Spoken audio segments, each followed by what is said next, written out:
Welcome back once again. It's me, Chris, that Oliver guy, and I'm doing another 3-speed for a friend because, as I've said before, I don't work for other people. Let's see. Let's see. It is the spring of 2025 for those of you who are looking at this from the future. And this Sprag clutch is currently unavailable from AGCO.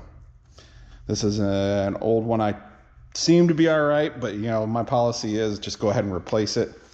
But I kept it because who knows? But I have something to measure against that way. And well, thanks to Facebook and Welter's Farm Supply, let's get them right in there so you can read all their info. They have come up with a substitute. And it is this baby. Slightly different in design, but it actually, they said they have test fit it, tried it out, and they work.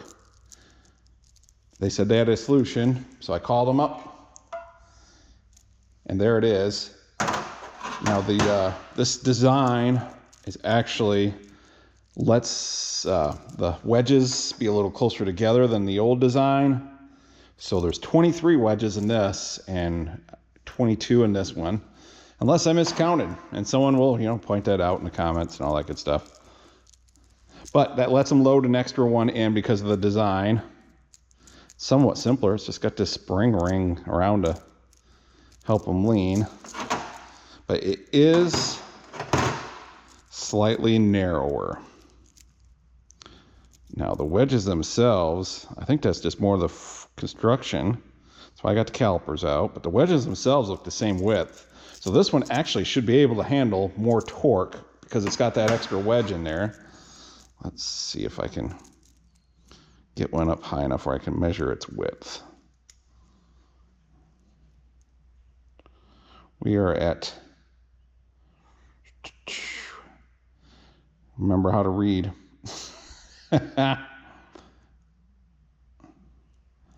0.625 width. I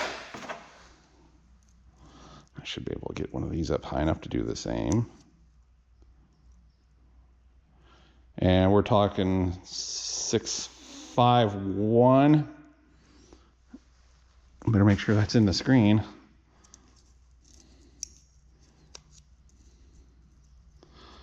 Yeah, they're about, those wedges are about 651 in width.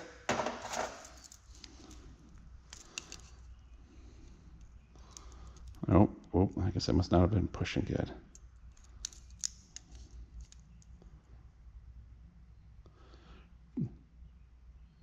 .620.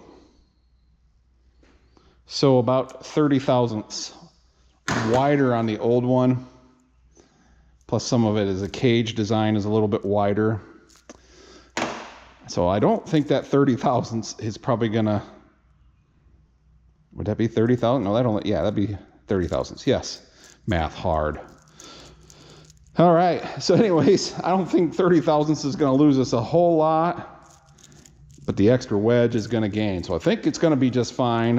Adam, the friend I'm doing this for, said he's willing to be a guinea pig on the whole situation. So we're gonna do just that. They do recommend, Welter's did, and I went ahead and got one. This is the thrust washer that normally there was one ahead of the Sprag clutch, and they recommend putting one in ahead of and behind to just take up that extra gap that this has, and that I'm not sure if it'd necessarily be necessary. It could float a little, but this will keep it all in one path. So I went ahead and got that. I think this was like 15 bucks or something. Let's see. 16 bucks. $16 for that. 400 for this. Granted, you know, this is May of 2025. Your results may vary if you watch this in the future. Well, I was doing some looking online before they said they had found something. I found this one that's just slightly more. It's got the right number of wedges, but it's just slightly more than half the width. I thought if I could get 2 of these in there, it was only $40, so I just went ahead and bought one so I could measure it up and check some things. And it's just a little too wide to put 2 of them in there. So that's kind of sad because, you know, $80, it's pretty cheap compared to $400, but we would lose some width from that gap in between and everything. So this is definitely the better solution over here. That style that Welters has. And then one other thing I got this off from eBay. Just like on that last hydropower I did, I found a BH08. There's a part number right on the side. BH08. It is a bear hug lock nut to replace the original. His original was kind of banged up from people whacking it with punches and stuff. And then the nylon insert in there will help keep it from coming loose. And the seal kit comes with a new lock tab thing, so we're good there. Those of you that are wondering, seal kit is still a good part. Clutch kit, what? There you go, overhaul kit, 721 632 18. My local dealer had it for $573, but it's got all the seals and that other things, and some of the seals are special, a lot of O-rings. I'm not sure. It's getting to the point where guy might be better to piecemeal his own together. You probably still have to get those cast iron sealing rings from Agco, but I don't know. Probably should be thankful it's still available. So there's the, you know, nitty gritty that everybody's going to want. I should have put it at the end so you have to watch the whole video, but I did not. So I've got the main case all cleaned up. The side cover is all cleaned up, and everything had been pulled out, cleaned out, put back together. So did that stuff off camera. So the other parts, I'm going to clean them up as I stick them in. That way they're good and fresh. So I'll probably record some of that just to, you know, just give you guys something to look at or something. That, and we can get to the point of putting this baby in and see how well it works. Just as a side note, I do have other videos of overhauling a 3-speed. So, you know, if you want the tear down details and more details than I'm probably going to have in this one, you can always go back in the archives. And it's under the 1855 project. It's probably the last full one I did. So there's a playlist for that. So let's get her together.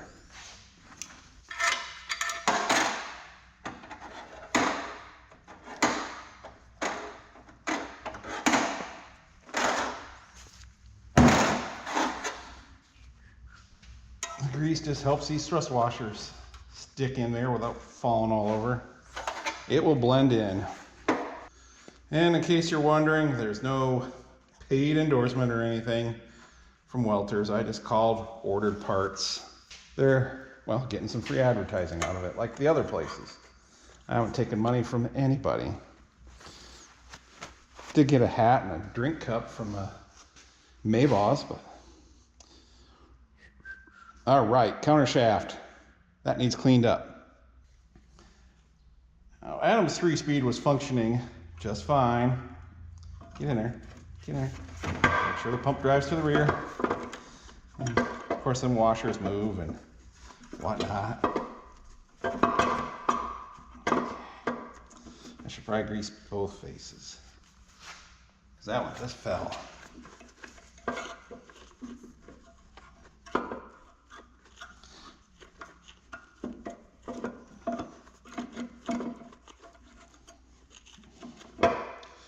Where'd you go, little tab? There we go.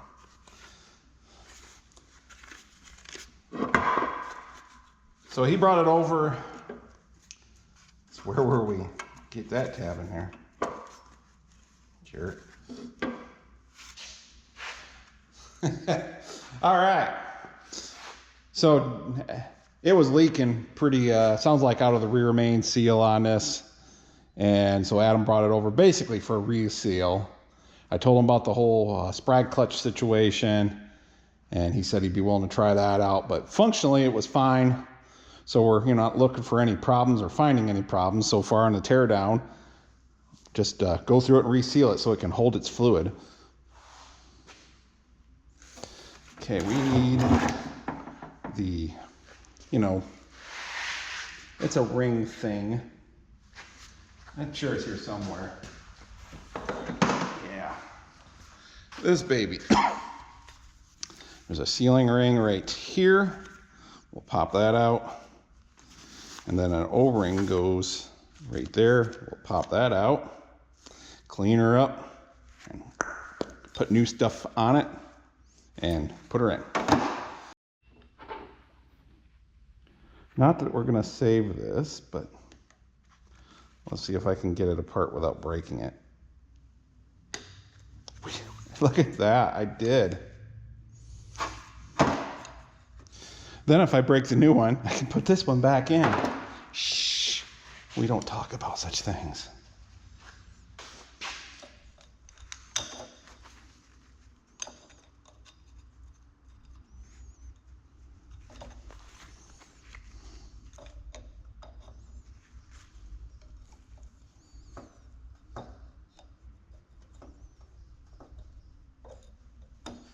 Come on. All right. But you can hopefully see there's a little hook on each end that hooks each other and keeps it locked together so that it stays small enough to go together. Then there's enough gap on the end there to when you actually put it together and it squeezes down. And usually the process of trying to pull that up and over breaks the little, I think these are cast iron.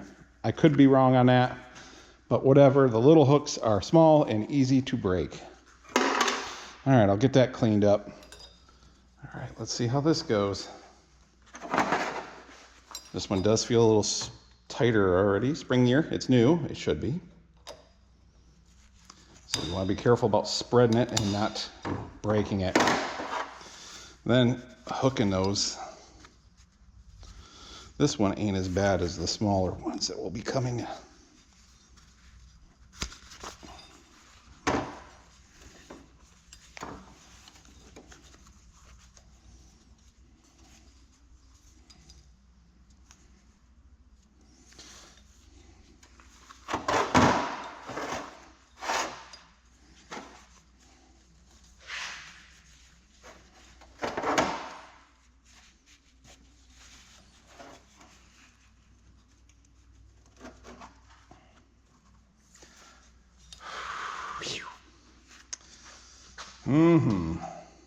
Get down there, you.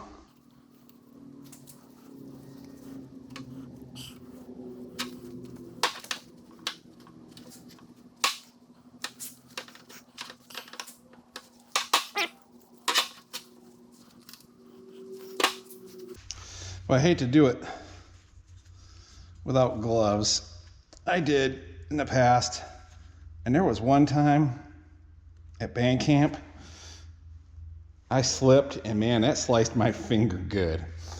And there was blood everywhere.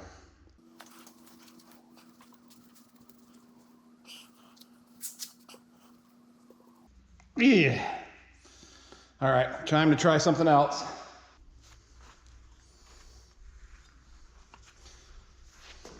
That wasn't working so hot. Sliced fingers, here I come.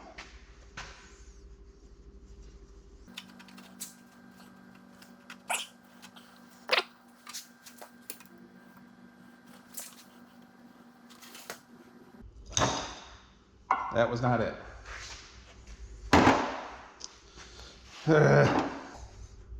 So close, I can feel it, but not close enough. Okay, it always goes smoother when the camera's off. I had it squeezed down, and I took this pick and got under there in the same way I released it. I kind of lifted up and got it mostly over and was able to squeeze it the rest of the way by hand. So, with the right tools, I suppose anything is possible. good clean grease right in that hole there, because that is where this brand new O-ring goes in, and the grease helps hold it in. And if you're wondering what that particular hole does, you've got a hole here in the side, hole here, that's where your pressure for direct drive goes through the housing, comes out through this hole, into that hole, which then through drillings comes through this hole here between these two sealing rings, which then sends it through the output shaft up to the clutch pack, squeezes the clutch pack down, makes direct drive do its thing. You also want to make sure that when you put it on, this O-ring hole here is lined up with this hole right here. That's where these come in handy. Doesn't really matter which holes, just two of the holes that will eventually be replaced with the bolts that come through the back of the housing. But they help keep everything lined up while you're working on it. We'll go with these two. Yeah, two next to each other are probably not so productive. Let's get my, dainty gloves back on. Get sure that's down there, that's there. And that is there. Yep, lined up. You can see they drill all the way through, and then they push a little plug in there to fill the hole back in, because that's just all there's room for.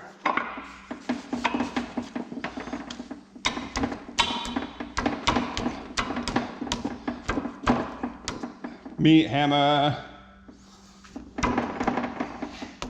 I bumped into a mechanic friend of mine who today in town, who had just had carpal tunnel surgery from years of turn and wrench. So probably that should be today's lesson, is don't use the meat hammer so much.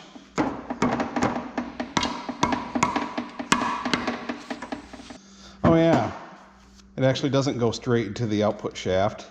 The sun gear shaft goes in there first, then the output shaft.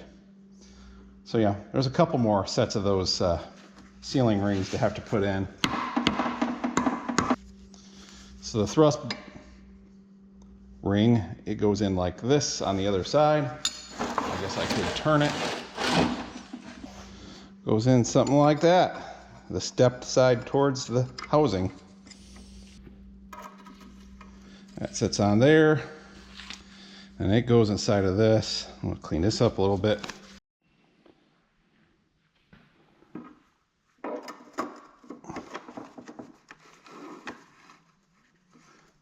There. You got to get up over that sealing ring. The sealing ring helps hold oil in to lubricate that bearing. There was a second hole in that housing that lets some oil come into there and lubricate that. Now the sun gear shaft, which has that thrust washer I mentioned earlier. There's a needle bearing in there. Set that down there before it goes flying. And then two more sealing rings. The 3-speed seal kit comes with, broke it. Comes with 3 rings because the extra heavy duty over and under, or super duty, like you'd find in a 4.225, for instance. There's actually 3 sealing rings on here. An extra one for a lube circuit. So it may seem like they sent you a spare in your kit if you're doing one of these smaller, roughly the same size units without all the extra beef. But there is a reason for it. So I've done enough of them. I always keep the extras. So I've got a couple extra of these rings plus the third one that's in the kit. So we'll be good. With all those extras, I've probably got enough to... I don't have the extras of the other rings though. As I say, to piecemeal together a kit. But I wouldn't go that far. All right, old sealing rings. Good bearing. Good thrust washer. It seems to me like this thrust washer is commonly broken at one of these holes. And am I seeing things? Nope. It's still in one piece. But it does seem to be a thing for them. And then I always forget which side goes which direction. So I'll probably have to crack open a book to make sure because it's got cutouts for oil flow. And I don't remember which way. Maybe if I'd paid attention when I took it out. But that doesn't mean the last person in here put it in right. And there was someone else in there. I can tell that. Ross has entered the chat.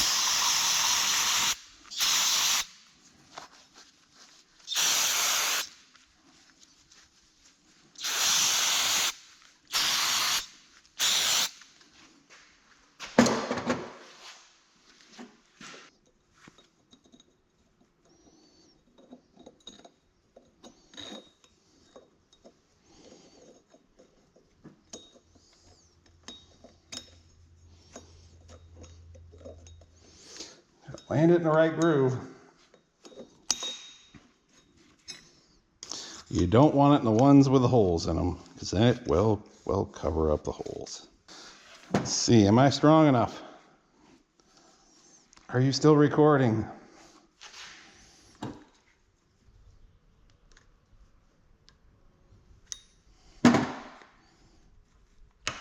There it goes. See how easy it was? Kids, something. Want to be careful about, clamping too hard and leaving teeth marks in or something. The GoPro's wanting to be a weenie. So, I don't think this part I gotta choose the right words or it'll stop videoing. So, I'm gonna have to turn that feature off. Bearing goes in. I had this out but it's in here now. I'm not pulling back out. But I always forget which way this thrust washer goes. Grooves towards the bearing. Then with the sealing rings in place, got the last of them on, that last one on all right. There's a chamfer on the inside of this that helps guide that in and squeeze those down. Little grease or oil on them won't hurt. Help squeeze them down and it should pop in there, and it is. This is where our sprag clutcher will go, but first I want to get the output shaft done, which includes resealing the direct drive piston. This is an early style output shaft. Because I think this is around a late 1970, 1855 is what this is out of. But the later shafts, if you can even get these anymore, but if you got a new one, this drum doesn't move like this. And I prefer the newer style because you get less vibration out of it. But sometimes, depending on how worn things are, you have to unload it from the back. This one's going to let us do it from the front.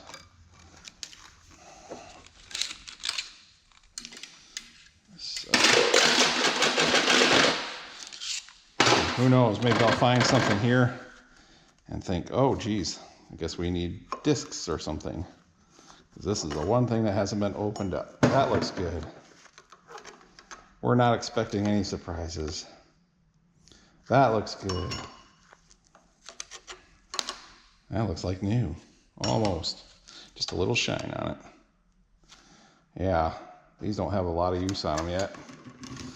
Like I say, someone has been in there, but for whatever reason, the output seal decided to leave the party early. Yeah, I'm not seeing anything bad going on.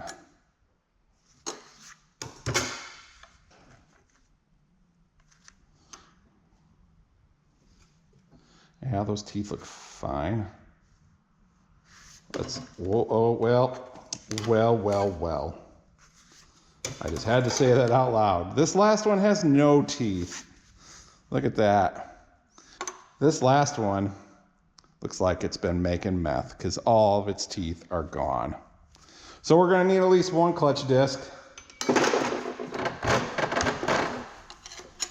Oh, and there's one more. We're going to need two. We're going to need two. Another toothless wonder. Well, I should have tore this part apart sooner. Because I'll have to dig through my stash and see if I've got any more of these, or get them coming. And maybe Adam will want to just put all new ones in. I will get with him and we will go from there. And this I can take over to the press, and we want to be careful. There's a thrust washer on the back of here. It goes against the sun gear shaft. We'll just slip that off. And then this brass thrust washer, which usually oil suction holds it on, and that's what's going on now. We'll leave it alone for the moment. There are also two more sealing rings. We'll just go ahead and pop them off once we find the opening right there. Broken. And, ooh, I think that one didn't break. Not that it really matters.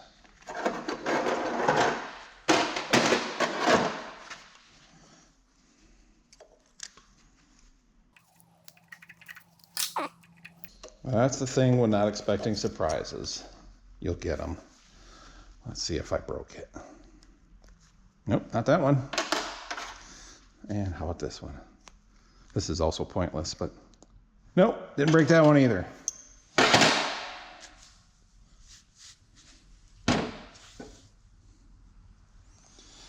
Okay, this needs to go into press, and I need to talk to Adam.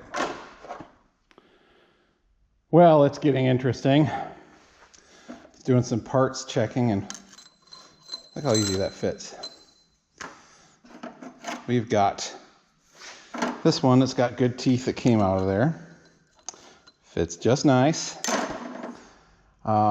Most of the over and unders use the same splines as the late hydropowers. This is one of those discs for the 1750 that was in another video. No fit. This is a PTO clutch 55 series. No fit. And I looked up online, and this early style clutch disc is currently on back order. I'm gonna have to do some more looking. That is not, that's not cromulent. This one was originally in my 4225. This is the input shaft. I use it for a clutch alignment tool, but it's, it probably could be put back into service if worse come to worse. And here's that clutch disc I got for the hydropower on the 1750 in a different video. So as you can see, the splines did change. I'm learning all the time too. Because I heard Maybaws are taking 3-speed clutch discs since they have the same splines here. If you just get the teeth to line up, you idiot.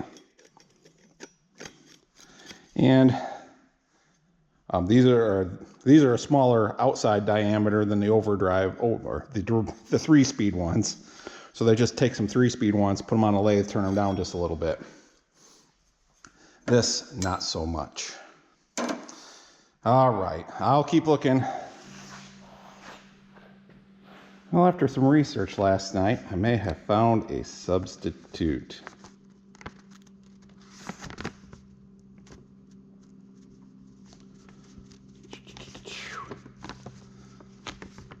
This is supposed to be a 1-to-1 scale drawing. I probably need a flatter surface to put it on. But if the OD matches, which, yep, it's doing there, and the teeth all match up, I think we have a winner. So here's my printout. 1-to-1 scale. Of course, there could be variations with the printer and stuff. But if, what are the odds 100% of it would line up if it was not printed to scale? Because if the outside was bigger and the middle wasn't, they wouldn't both sides line up if you change the scale, because as the picture got bigger, the teeth would get wider, stuff like that. Same if you shrink it, they get smaller. So essentially, wow. That is a good enough match for me to buy one and try it. The Raybestos, the Raybestos R559590. This is used in a turbo hydromatic 400 automatic transmission. That's what your TMH 400 is, GM automatic. And I've heard people say that there's some automatic ones that work. Let me see what I can find on the old interwebs, but I think we're in business. Okay, noticing I haven't necessarily cleaned the shaft up yet, but it has some discoloration. And then the hub where the clutch pack goes for overdrive has some discoloration. So I definitely think there was some slippage going on. We'll definitely be checking the pressure on this when it's all back together, because it looks like it was putting some heat into it, which, you know, these weren't worn out other than the teeth missing. But if it's engaging slow, it might make some chatter or something like that. Or it could have been from a previous build that it slipped in the past and they rebuilt it, and that discoloration is just still there from back when. But with only 4 out of 6 direct pack clutches, you know, having teeth, there was definitely less surface area that was transferring power. So there was definitely potential for, I'm using definitely a lot. There was potential for slippage on that direct drive pack. I've looked at the overdrive just to make sure, and that looks fine. So that kind of leads me to that it was probably a previous time that it was slipping, got worn out and got rebuilt. We will definitely make sure it's good before it goes. So we might as well, you know, get some other part ready to go while we're waiting for clutch discs. Well, I guess this one's on top. We'll go with that. I did bring the calipers over here and set this on here, and then I had this nice crosshairs to make sure I was getting the right set of teeth at the very middle. And what did it, 4.32, what was it? About 325 or somewhere in there, which is, well, this one doesn't have the inside spec, but another website did, and that was on the money. So I'm quite confident we got the right thing. We're gonna pull this shaft out of the cover because there's a seal in there.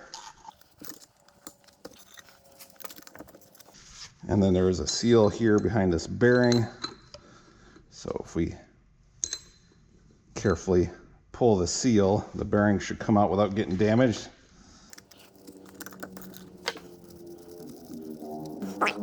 Seal kit does not come with bearings. That would definitely push the price up. That big one that goes under the planet carrier, that one's expensive. I replaced that one in my 4225 last time I had it open. It broke a couple of gear teeth off, and I thought, well, it seemed fine, but all that pressure of gear teeth getting chewed up may have, I don't know, put flat spots or something in that bearing. I didn't want to take the chance. I think it was like $300 back then for that bearing. Hopefully you can still get it. If you can't get it through AGCO, you know, it's the thing with a lot of these things. You know, there's some of the stuff they had to invent, but then there's other things like these clutch discs. You know, they went to a supplier for them, and why reinvent the wheel if you can use something they already have in on the shelf?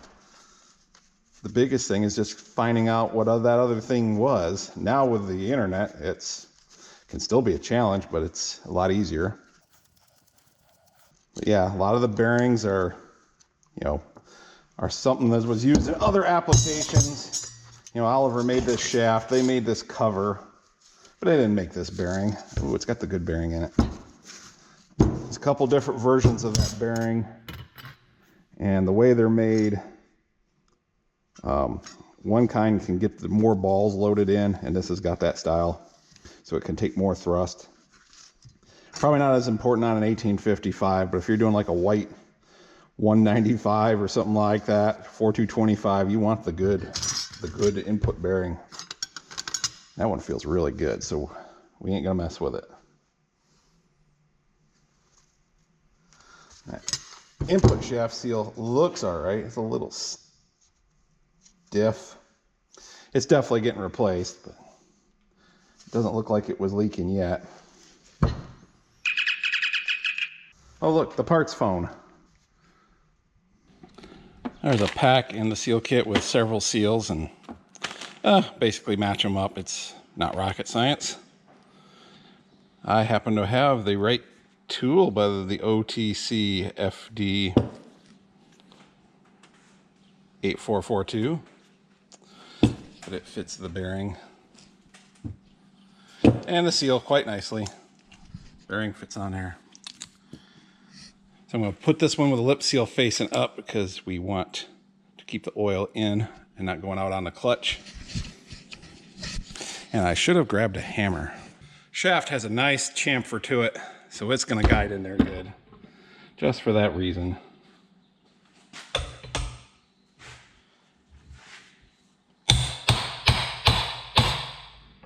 And you want the flat side facing back so the driver doesn't crush the round side.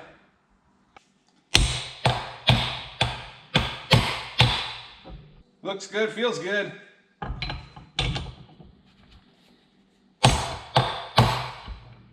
Drive that bearing in flush and we should be good. And now we need to drive.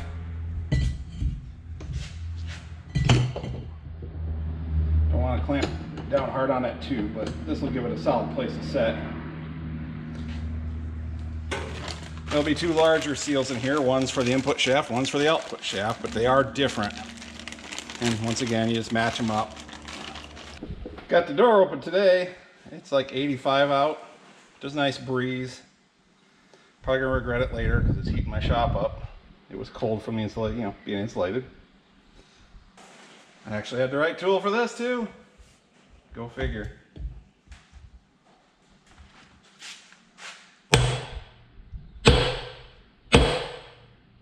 Well, son of a...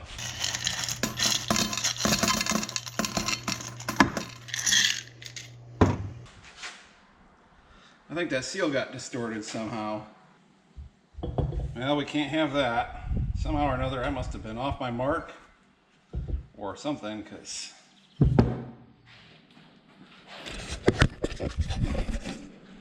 I don't know how much it'll show up, but it looks like it's distorted that way. I could try to rescue it, but life's too short for that crap. Yeah, it looks like it's lower, even though this is higher. Yeah, I screwed up somehow or another. Well, yay. More sadness. All right.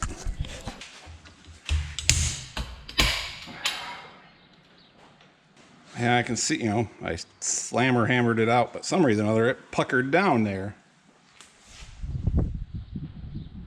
And there was nothing in there to do that. It must just have twisted as it went in. Poor installation. Guess you get what you pay for, huh? Well, I didn't destroy the numbers. I could probably find another one. But that'll put a little delay in the process. I thought I'd look, and from what I can see, the one for a hydropower is the same size as the over and under. The hydropower uses the nitrile rubber, and this is the fluoroelastomer. Anyways, this stuff can handle a lot higher heat. I've got some coming, so I guess, we'll hold out and get them the right ones. And